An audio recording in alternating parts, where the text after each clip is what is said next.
Hello everyone, my name is Alan Kashishian and I'm here to present to you two powerful MATLAB GUI functions, question dialog and input dialog. So let's get started. In your everyday life, you make simple decisions, whether it be deciding a product at a supermarket or answering a simple yes/no question. You also input data into devices such as ATMs or calculators in order to obtain an output. Just like the real world, MATLAB allows a program you create to interact with a user. The question dialog function provides a user with a question to select different functions within a program. For example, hello ECE 309 class. Would you like to learn about dialog GUI programming in MATLAB? Yes, no, and even cancel. Using the input dialog command, you can allow the user to input data to compute an output. You can input an integer value for the x, you can input an integer value for the y, and get an output, z.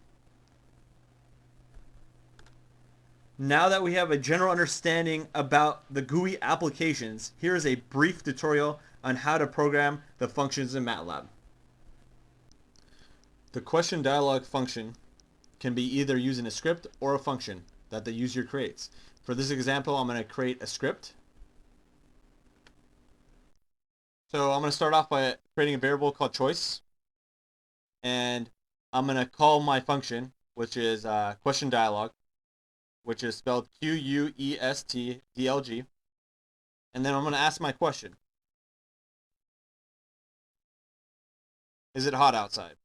I'm going to give the user his options. Yes or no. Then, using the user selected output, I'm going to create an if statement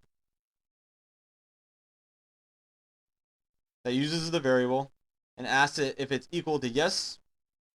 We're going to perform some task. If it's not yes, we're going to perform another task. So let's go ahead and see if this works.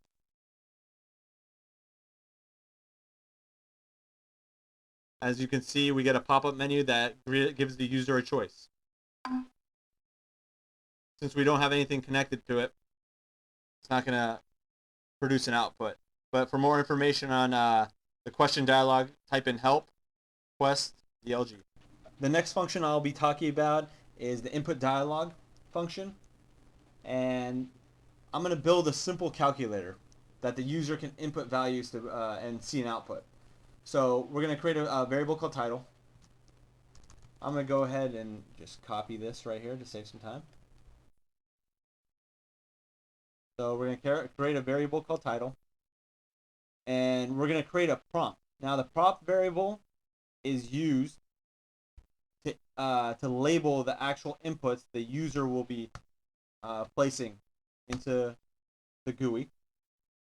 Next, we're going to create a variable called answer. Now, this is actually going to be using the function input dialog, which the first field is the prompt, and the next field is the title. I'm not going to worry about number of lines.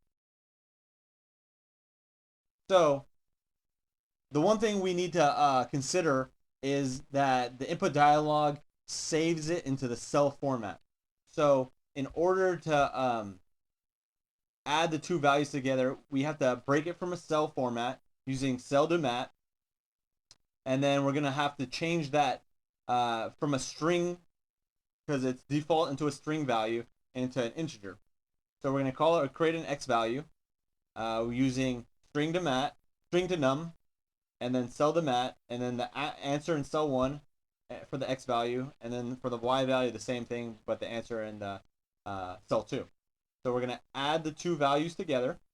We're going to call the variable total. We're going to add x and y together. And then we're going to have to convert the integer value back to a string, because I want to actually output this to the user in a dialog box. So the answer, integer to string, total. And then we're going to use the function message box, which we haven't gone over, but that actually just outputs a message as a GUI. So we're going to go ahead and run this and see what happens.